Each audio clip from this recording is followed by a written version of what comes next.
Radio. You're listening to PetLifeRadio.com. You've had a long day at work, and you can't wait to just get home, take off your shoes, plop yourself down in your favorite chair, and relax. You walk up to your tranquil residential home and your neatly manicured lawn in your quiet suburban neighborhood, put the key in the lock, open the door, and... Yes, the pets have gone wild! What were you thinking? Welcome to the show about everything you always wanted to know about exotic pets, where to get them, what to feed them, and how to care for them. You'll even find out why some people live with a monkey. Now, here's your host, exotic pet expert and author Bob Tarte. Hey, Bob, what were you thinking? Hello, I'm Bob Tarte, author of the books Enslaved by Ducks, Fall Weather, and Kitty Cornered, and you are listening to another installment of What Were You Birding? I'm here with Mr. Bill Holm. Yes. And we have just got an action-packed show today. In fact, we are kind of doing a field recording right now. Where are we, Bill? We are standing on a platform. Yes, and this is the first episode of What Were You Birding ever to take place on a platform. It is. I feel honored. Yes. So we are at the Ferguson Bayou Trail. Oh, that's right. There's a sign right over there. Is that okay by you? So we are doing another episode of Fabulous Podcast. When you last heard from us, we were at McGee Marsh, seeing lots of birds. And on that topic, Bill, I'd like you to read this email, please. Oh, really? Did an email come in? Yes. Dear Bob, I enjoy your podcasts about your birding trips with book character Bill Holm. That's me. However, please remember that you are podcasting for Pet Life Radio. Uh-oh. Ooh. So how about occasionally doing a podcast about birding for a change? Ooh. Mark W. P.S. This is a real email, and Bob didn't make it up. Wow, that's incredible. That is incredible. That person would think that you had made it up. Oh. Mark W. Mark W. is not too happy, apparently, that this is Pet Life Radio. But let me explain. Well, let me express a little bit of disappointment that he didn't have his last name. And I think that shows a lack of courage. Maybe W was his last name. Oh, okay. I don't know. But we are hearing swallows flying over. Mm-hmm. And there is either a cormorant or an anhinga behind us. It'd be much rarer in Michigan if it were an anhinga, wouldn't it? Yes, it is an anhinga. Okay. Now, it is true that Pet Life Radio, my show, is supposed to be about pets. But let me posit this. I am working on a book called Featherbrained, tentatively, about birding, and it is starring myself and book character Bill Holm, and I predict... Oh, here comes a tern. There's a tern. That doesn't mean turn the channel. I wonder what kind of tern that is. I'm going to take you along, ladies and gentlemen. Well, I believe it's a common tern. It's in flight. Oh, okay. You got it identified? I believe so, because a Forster's tern would have a little bit of frosty, silvery feathers on the top of the wing, and I don't believe I saw that, and I think there was too much black. What was that? Oh, a killdeer. Killdeer. Too much black on the forewing, on the side of the wing, but I'm not sure. How about the fifth wing? I hadn't thought of the fifth wing at all. But what's going to happen is that we're about to get shut down. Oh, no, we're not. Some guy in a pickup truck with a large tank of something in the back. Yeah, explosives. Yes, just drove past, and I was worried about that. But anyway... He gave us the eye. I predict that once my book is out, people in droves, in flocks, people are going to flock to Pet Life Radio to hear these podcasts. That's a given.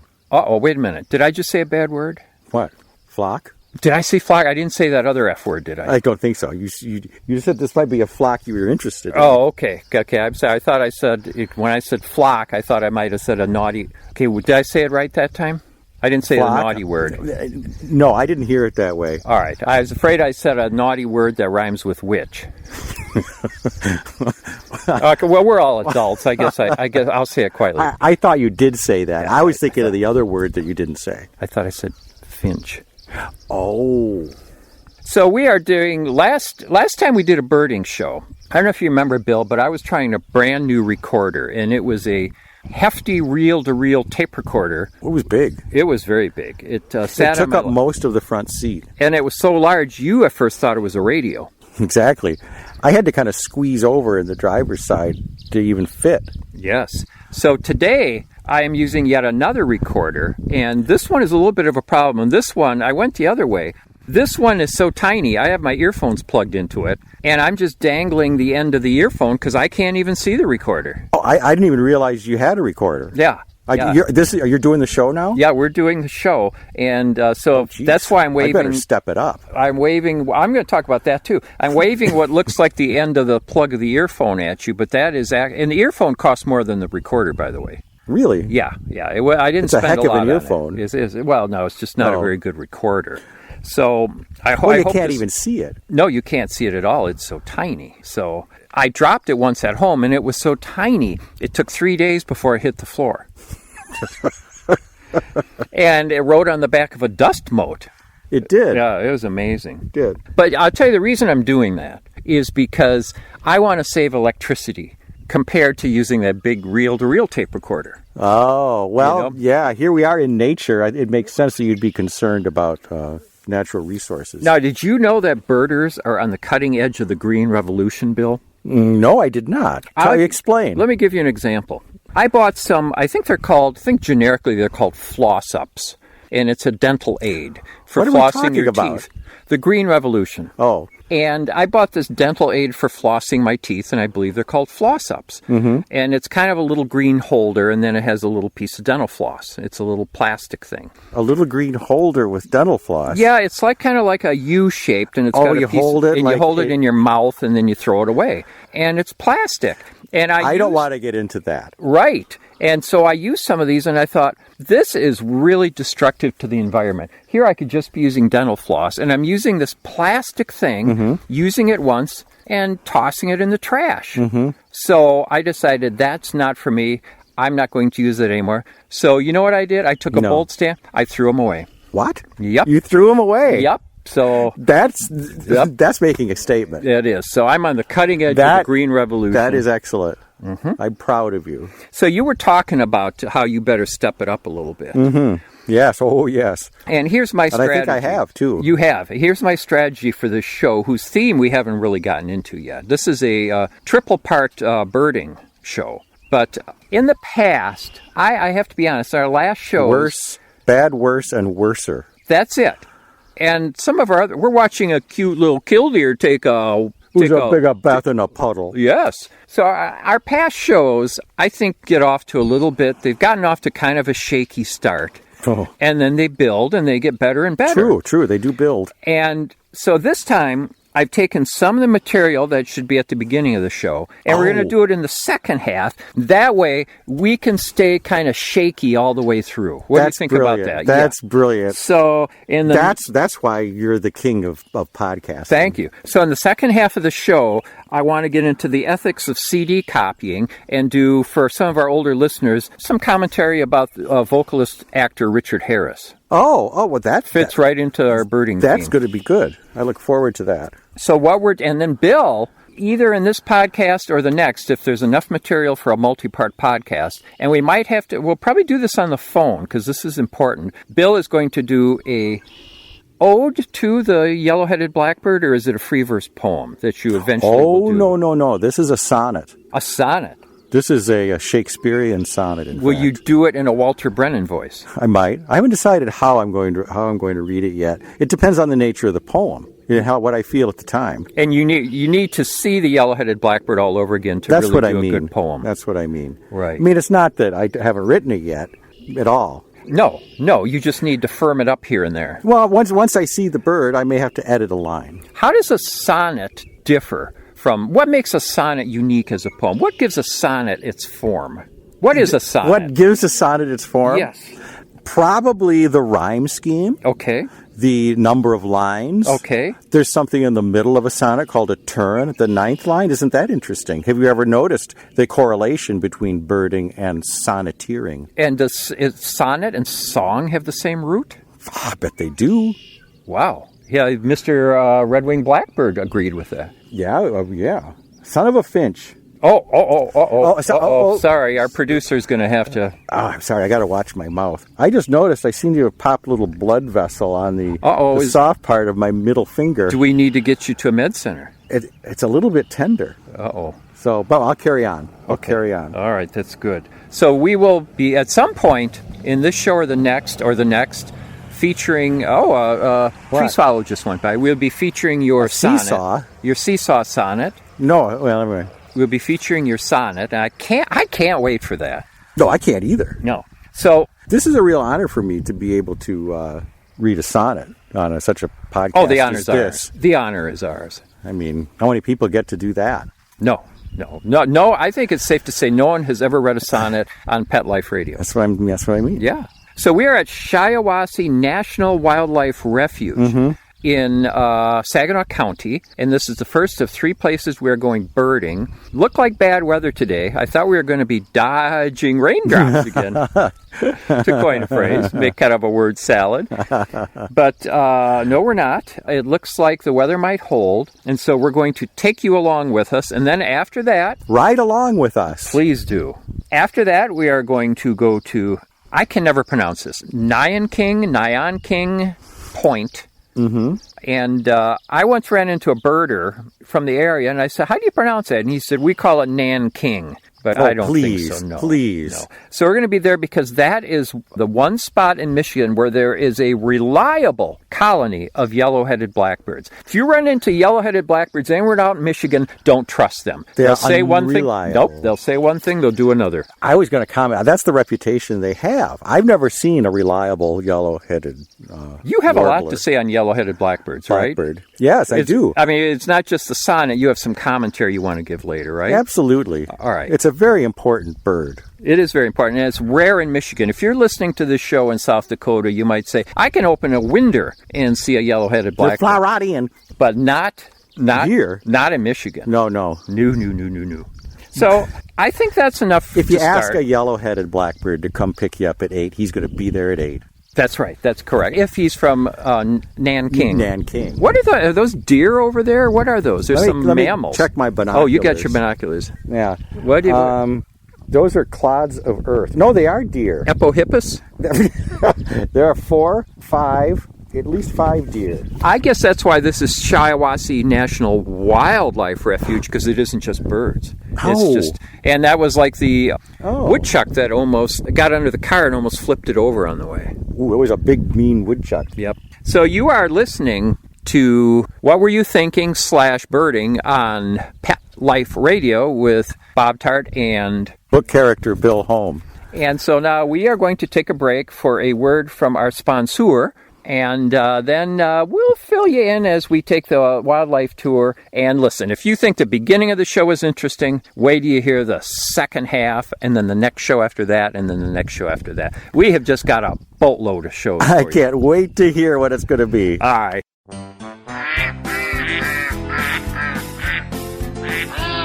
What Were You Thinking? We'll be right back after Bob gets the ducks out of his living room. Don't go away.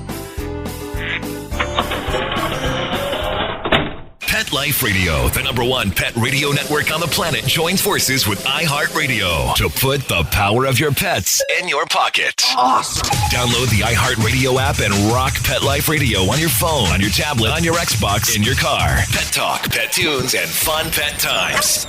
Pet Life Radio and iHeartRadio. Positively Possum. It's dinner time in America, where more pet parents trust PetSmart for natural and expert-recommended foods than any place else. And now, we've added more than 100 new varieties to our already wide selection of your favorite brands, like Simply Nourish, Authority, Wellness, Science Diet, and more. Do what's best for your pet. At PetSmart, happiness in store. Go to PetSmartDeal.com to find out this week's coupon code and save up to 30% on food, treats, toys, and more. And get free shipping on orders of $49. Go to PetSmartDeal.com. PetSmartDeal.com. This year, Americans are expected to spend a jaw-dropping $36 billion on their pets. From lighted leashes to high-end spa products, the discriminating pet owner can find just about anything to pamper his or her pet. Hi, this is Michelle Fern. Join me every week for Best Bets for Pets, where we'll talk about the latest pet products and talk to the companies that make them. Best Bets for Pets. Every week, only on PetLifeRadio.com. Okay, ducks are in the pond, rabbits in his hutch, and monkeys... Oh, in my car! Oh, okay, well, I go check my insurance policy. We'll turn you back over to Bob. Hi, we're back with What Bird Were You Thinking Of? With Bob Tarte and book character Bill Holm. Yes. We are in the parking lot. We're here at Nayanquing Point. Nayanquing. And that is for us folks, for you folks who might be foreign listeners and don't know where it is. Mitten-shaped state, Michigan is. What language are you speaking? I don't know. I suddenly went into some kind of odd Burmese dialect or something. But England is... England? What's going on? I don't know. I haven't even had a drink yet. I'm watching this killdeer taking a little bath in the water, and it's kind of... but it is distracting, It's distracting. Isn't it? It's absorbing, in fact. It takes all one's brain power to look at it. Yeah, and when you don't have a lot to begin with. Right. So Michigan is the mitten-shaped state, and I see what you're Nayanquing Point is kind of in the nowhere on it. It's in Lake Huron. Well, it's not in Lake Huron. If you imagine... It points out into Lake Huron. The point. I've never seen the point of Nayanquing Point. I don't mean the point of going there. That's a broad question that we could discuss for hours. So we're here looking to find the yellow-headed blackbird. We came from Shiawassee National Wildlife Refuge. I think it's kind of boastful calling a place like that Shiawassee National Wildlife Refuge. It's quite a gorgeous place, and we enjoyed our interminable drive on the wildlife drive, didn't you? I had a blast. And what bird would you like to share with our listeners that we saw the most of? The flickin' flickers. That's right. We saw at least a dozen. They just kept dogging us. Yes, they were taunting us. They kept zipping out in front of our car as if to say, "You're on the wildlife drive, buddy. I live here." Yeah, and it's federal. I got federal protection. That's right. So... do what you think you can. You can't do what you can't touch me. No, Shiawassee. So then we came here to... there were also a lot of groundhogs. There were groundhogs. There were at least a dozen groundhogs. And a bald eagle. Yeah, there was a bald eagle. There were about 1,000 egrets. Made me proud to be an American when I saw that bald eagle. Oh, I always brought a tear to my eye. But, it's kind of a pretty drive, as you said, but, often it's not rewarding. Yeah, I don't know why that is. I guess I don't have much patience for beauty. I want to keep seeing spectacular birds as effortlessly as I did in McGee Marsh. And I sure didn't see no shorebirds there. I heard a few. Yeah, you hear. I don't know what you're hearing ever, but which is an interesting topic in itself. Let's broach that topic. I wanted to bring it up. I know it's a sensitive issue, but I think it needs to be talked about. Remember in the last podcast... Nobody remembers in the last Well, I'm asking you because no one else I certainly don't. Well, in the last podcast, you described a song to me and asked me what bird it was. Yes. And I said, was it a prairie warbler? And then I imitated the song, and you said, yes, it was. It was such an exact imitation. But you made the point that you shouldn't identify birds only based on the sound, which is something I tend to do. And I sort of poo-pooed that, but you were definitely 115% proven right a couple weeks ago, and you didn't even know it. Yep. I mean, did you feel a tingle or anything when you were proven right without knowing it? I felt something I'd never felt before. That must have been it. Well, what happened was, in Seidman Park, and that's in West Michigan for all you foreign listeners listening to us on shortwave radio. It's in the hangnail of the third finger. It is. That's about where it is. Anyway, somebody saw or heard a prairie warbler in Seidman Park, which was where it probably shouldn't be. The habitat isn't quite right for a prairie warbler, which I think you'd find in like Warren Dunes State Park. Right, a prairie. And this person reported it as a prairie warbler, but then more level heads prevailed. And I guess that's a pejorative way of putting it, because I would have said it was a prairie warbler too. But some people got a chance to see it, and they found that it was a so-called Shane's warbler, named after Ryan Shane, who had seen the only other one known to exist. That's the only bird whose sound I recognize by ear. Really, what does the Shane's warbler sound like? Shane! Shane! Come back, Shane! Wow, and what genus is that? The laddie. Oh, I thought it was the Brandon. Oh, the Brandon DeWilde. That's more. That's the Latin name. Species. The Brandon DeWilde. The genus is the laddie. So this Shane's warbler isn't a true species. It is a a hybrid between a blue-winged warbler, which does belong in that habitat, and a prairie warbler. So that's a very strange bird. The only second one ever seen, and I did get a chance to see it. Ever seen? Yes. Ever reported. Oh. Ever reported. Maybe others have been seen. And so I got a chance to see it. How would you know if it had been seen by more than twice? That's true. It is, or that it hadn't been seen more than twice. It is only the 900th or so ever. Okay, that's ever more seen. believable. Yeah. So I would have sworn it was a prairie warbler, and Bill is correct that it wasn't. So, lesson learned. Mm-hmm.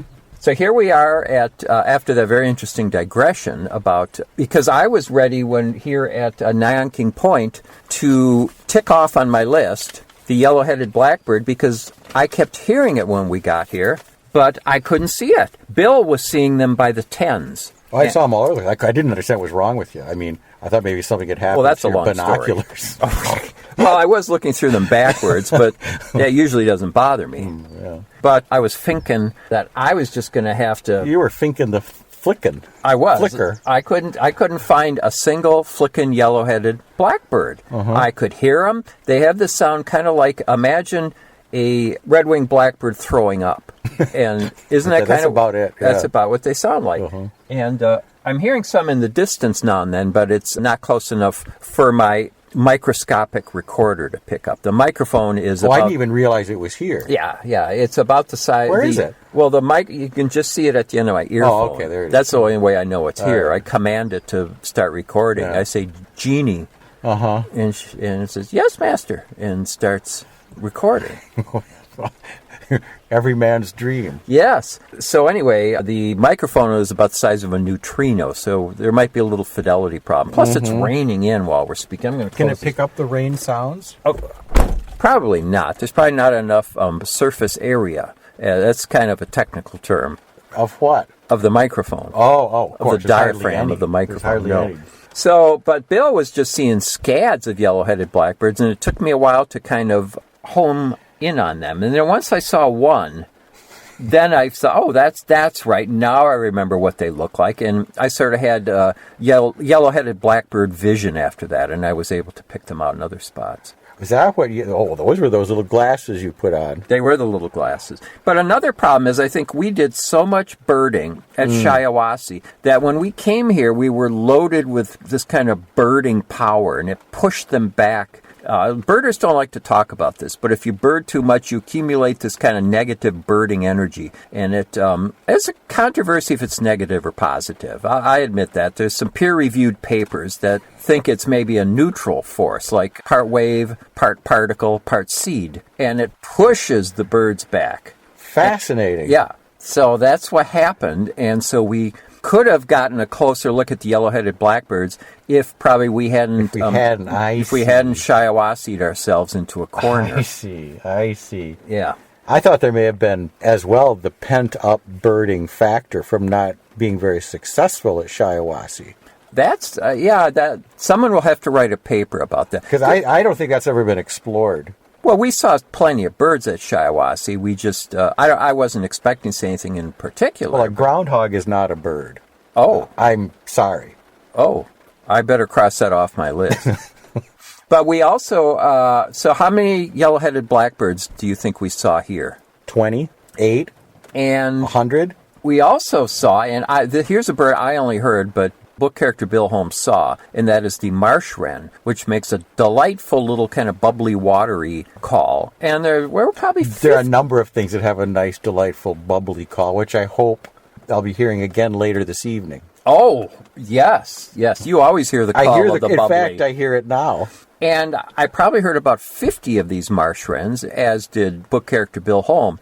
but I did not see one, and you did, right? Please describe that sighting. It was pretty exciting. I claim to have seen it. There was a kerfuffle in some rushes, or whatever they were. And like 4 red-winged blackbirds sort of rose up in some sort of disturbance. And in the middle of that little clot of blackbirds was this little brown bird that rose up out of the rushes, flew a little on top, and then dove right back in. So there you have it, people. A classic rush kerfuffle pop-up. And, I mean, you know, that's just classic. And I feel privileged. I got to hand it to you because I was hoping for a rush kerfuffle pop-up. I was looking the wrong place. And you're really the star of today because you saw another fabulous bird. I did call... owe it all to my support staff. What? I did call the black-crowned night heron. Yes, I did call that. I had dibs on it. Yes, you did. But you saw another magnificent bird. The harrier. In fact, the harrier is my favorite bird. What? Because of its great grace. I identify with it. What? Its great grace, its great beauty, its ferocity, and its predatory instincts. Well, in the way it flies, it's got this really buoyant flight. It doesn't put a lot of effort into it. It just kind of floats effortlessly, lazily, and just kind of almost absent-mindedly. Like it doesn't give a damn? Yeah, over an area. Yeah. Like it's saying, look, I'm a flickin' non-flicker, I'm a marsh harrier, right? Live with it. And it, you know, floats above the marsh. Beautiful. Chuck it. That's what I'd say. Yes. I was hoping to see a tern, but we didn't see any terns. No, in fact, it's been an absolute straight route the entire time. Yeah.